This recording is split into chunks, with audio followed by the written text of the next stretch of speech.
ብስራት ዜና ተሰማ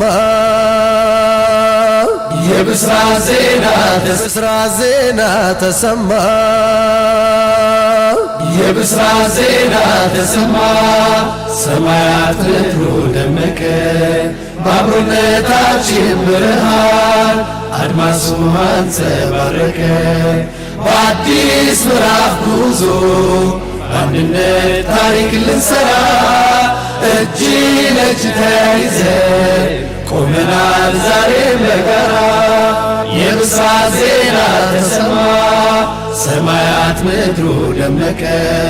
በአብሮነታችን ብርሃን አድማሱ አንጸባረቀ በአዲስ ምዕራፍ ጉዞ በአንድነት ታሪክ ልንሰራ እጅ ለእጅ ተያይዘን ቆመናል ዛሬም በጋራ